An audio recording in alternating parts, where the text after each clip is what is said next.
E aí pessoal, como é que vocês estão? Tudo tranquilo? Eu sou o Carvalho, trazendo pra vocês hoje mais um react. Dessa vez lá do Psicologia dos Animes, novamente. Dessa vez uma análise psicológica de The Promised Neverland, ou Yakusoku no Neverland, né? Então, Ray, Norman, Emma, Crone e Isabella, vai ser desses personagens da análise.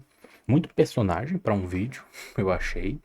E quando eu vi, né, o título e tal, eu não tinha visto o nome dos personagens, eu achei que ia ser uma análise, às vezes, do mundo, de sistema, mecânica, uma parada assim.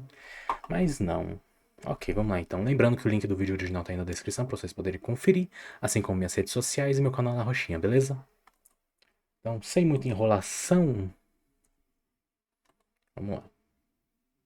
O ano é 2045. Você é uma criança e vive com outras crianças em uma espécie de orfanato. Esse local é muito bonito e você tem uma boa vida lá. E nesse local, além das crianças, existe mais um adulto que toma conta de todas as crianças. Você tem uma vida boa, mas sua expectativa de vida é de apenas 12 anos. Você mora em um ótimo local, mas você não sabe o que tem ao redor dele. O quão intrigante é o mundo e os personagens de The Promised Neverland. Eu me chamo Rafael, tenho formação em psicologia e hoje vamos falar do grande anime The Promised Neverland. Muito obrigado a todos que me indicaram esse anime. É sensacional. O universo do anime é um grande mistério. O que tem em volta do orfanato? Ainda existem humanos como sociedade? O que sabemos é que existem seres superiores aos seres humanos e aquelas crianças criadas no orfanato são alimento para eles. Elas acham que quando são chamadas, estão indo para um lar adotivo, mas não, estão indo para um abate. A regra para as crianças serem escolhidas primeiro é a questão das notas. Crianças com as notas mais baixas serão mandadas primeiro. 3 das crianças com as maiores notas são as personagens principais da história, e são elas a descobrir a verdade.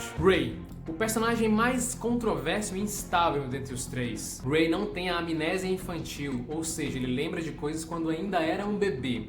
Chamamos isso na psicologia de memória autobiográfica altamente superior. Caraca, é uma existe esse síndrome negócio extremamente mesmo. rara que acontece quando alguém lembra de detalhes louco. quando era um bebê. Ou seja, Ray é o personagem que mais lembra de detalhes da sua vida. E isso fez com que ele fosse a primeira criança a descobrir a verdade. Ou seja, ele viu muito mais coisas que as crianças da sua idade. E isso fez com que ele tivesse uma personalidade bem acima da sua idade. Porém, descobrir toda essa atrocidade fez com que isso prejudicasse bastante o desenvolvimento dele. E por isso que pra mim ele é o personagem mais instável e enigmático do anime. A nossa opinião sobre ele muda muito, é bastante incerta. No anime ele mostra diversas faces sobre ele. Em cada momento a gente tem uma perspectiva diferente dele. Norman tem muitos traços de uma criança com superdotação. Na psicologia e na literatura são diversos autores que trazem essa percepção sobre inteligência e diferentes pontos de vista também. E sabemos que dizer que alguém é inteligente é muito complexo e não se limita a alguém que simplesmente faz cálculos dizer que essa pessoa é inteligente apenas por fazer cálculos. Isso Modelo mesmo. das inteligências múltiplas de Gardner. Teoria da desintegração positiva de Dabrowski. Cada uma delas traz um conceito diferente sobre inteligência. Mas aqui vamos contextualizar com o Norman são sobre os 3 anéis de Henslow. Ela define o conceito de inteligência acima da média em 3 grandes pilares: a habilidade acima da média, a criatividade e a motivação. O Norman, o Ray e a Emma têm as melhores médias entre as crianças. Isso se encaixa na habilidade acima da média do Norman e isso preenche o primeiro pilar. O segundo, a criatividade.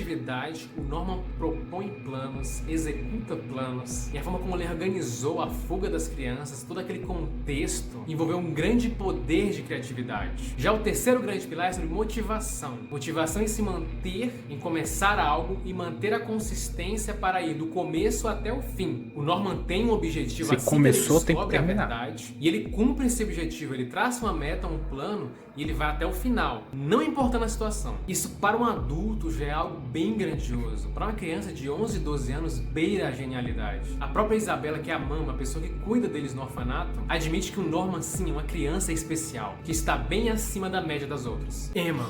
A Emma é a personagem mais humana da série pra mim, pela preocupação com os outros, A que mais me preocupação irritava, com pelo seus amor de amigos. Deus. Norman e o Ray, principalmente, colocaram muitos objetivos deles acima de qualquer outra coisa. Mas a Emma sempre deixou claro que fugir, ir embora, sem levar os companheiros dela, era algo que ela não ia fazer. E segundo os psicólogos Daniel Goleman e Paul Ekman, sim, Paul Ekman, aquele mesmo, que desenvolveu os conceitos de linguagem corporal que o Vitor Santos usa no canal Metaforando. Os dois consideram a empatia um tipo de inteligência muito importante. E a Emma demonstra demonstra o que chamamos de empatia compassiva. Além dela compreender o sentimento das pessoas em sua volta, ela age de acordo com as demandas dessas pessoas. Ou seja, é um alto grau de empatia. Algumas pessoas têm mais empatia, outras menos empatia. A empatia é algo que a gente vai desenvolvendo com a idade. E a Emma, mesmo sendo muito jovem, demonstra um grau de compreensão e empatia dignas de uma heroína. Ela é a grande esperança daquelas crianças. Ela coloca os objetivos das outras pessoas, os mais fracos, acima do dela. Ah, se a humanidade tivesse a empatia da Emma. Pois é, a minha empatia acho que estava negativa, viu? Das crianças. O que chama mais atenção nela é aquele cuidado que ela tem com uma boneca bem velha. Winnicott criou o termo objeto transicional. Eu, você, muitas crianças tiveram esse objeto na infância. É aquele brinquedo que a gente não larga por nada. Esse objeto transicional tem como função suprir a ausência da mãe. Quando a mãe vai pro trabalho, ou fica ausente por muito tempo, a criança costuma ter esse objeto como se fosse uma alternativa à mãe. E a Crony tem esse objeto até depois de adulta. E ela é uma personagem intrigante. Em alguns momentos a gente vê ela como uma pessoa com objetivos, uma pessoa querendo atingir os objetivos dela, não importando a situação, não importando quem passar por cima. E em outros momentos vemos ela bastante compassiva. Eu achei ela uma personagem bastante interessante, inclusive na cena que ela analisa as crianças, não pelo que elas falam, e sim pelas expressões não verbais dela, pelo movimento do corpo, pelas expressões faciais. Achei isso incrível. Isabela, a mama, a responsável por todo aquele orfanato. Tem muitos debates se a Isabela é uma personagem psicopata. E pelo que vemos na Isabela no anime, ela está bem longe de ser. É muito discutir essa questão do termo psicopatia, e às vezes de maneira errônea. A psicopatia nada mais é do que o transtorno de identidade antissocial, e se caracteriza por alguém que tem muito pouca empatia. Ou seja, é uma pessoa que faz o que for, independente do que seja, para conseguir os seus objetivos, nem que seja prejudicando outras pessoas. São pessoas impulsivas. Elas agem no calor do momento sem pensar muito. Muitos associam a psicopatia à questão da frieza, de pensar muito, de planejar algo, mas é exatamente ao contrário. Pessoas com esse transtorno tendem a agir sem pensar nas consequências. Ou seja, o transtorno de identidade antissocial está muito mais ligado a políticos corruptos ou executivos inconsequentes. É um assunto bem amplo, não vou me aprofundar muito, até porque tem um personagem que tem todas essas características, eu vou fazer um vídeo sobre ele. Mas o ponto é, a Isabela não mostra isso. Inclusive é uma pessoa bastante calma, é uma pessoa que tem os seus princípios duvidosos, questionáveis, mas ela mostra empatia também na série. A Isabela conhece todo o sistema, ela sabe que as crianças vão viver até 12 anos no máximo, porém ela tem a teoria de que dar o máximo de conforto para as crianças durante a vida que eles vão ter seria como forma de alento. Ou seja, ela considera que o mais importante é ter esses 12 anos de vida, esse período de vida, mesmo curto, que seja bastante proveitoso. Eu lembro daquela frase do Machado de Assis, que diz assim: há pessoas que choram por saber que as rosas têm espinhos, no entanto, há outras que sofrem por saber que os espinhos têm rosas. Ela sim é meio que a vilã daquele orfanato, mas ela tem os seus princípios e ela tem uma filosofia sobre aquilo. E que provavelmente vamos ver a construção da história dela ainda na segunda temporada. Mas eu não encaixaria esse termo sociopata, psicopata para ela. O modo como o anime faz a gente questionar... Cancela a segunda temporada, cancela. Do primeiro ao último episódio faz a gente questionar tudo. Ele faz você pensar, tá, o que tem lá fora? As crianças têm que sair desse orfanato, tá, mas o que tem lá fora? O que espera lá fora? O mundo ainda existe? A sociedade humana ainda existe? Qual é o local mais seguro? E nessa sociedade que existe uma espécie que se alimenta da gente. Muito obrigado a todos que me indicaram esse anime. Se inscrevam no canal,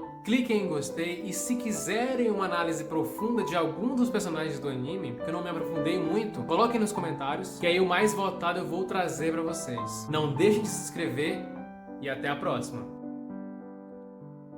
Então esse negócio aqui, enfim, muito legal. Realmente foi meio que um resumão, né, dos personagens, da análise dos personagens. Mas que acho que deu pra dar uma palhinha, né, de cada um. Tipo, o Ray, o Norman realmente, né?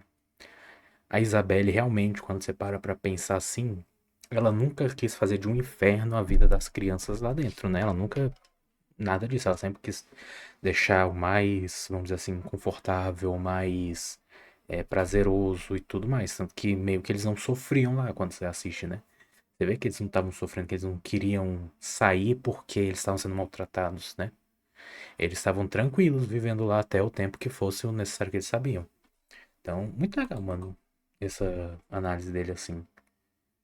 Bem interessante também esse formato de vídeo, né? De, tipo, trazer vários personagens e falar por cima sobre cada um. Bem interessante. Daí, meio que dá pra introduzir E aí, como ele falou, se alguém quiser, né, se o pessoal quiser de análise mais profunda, falar e ele traz o que for mais votado. Muito legal. Gostei bastante e se você gostou desse vídeo, não esqueça de deixar o like, se inscrever que ajuda demais o canal, beleza? E nos vemos na próxima. Falou!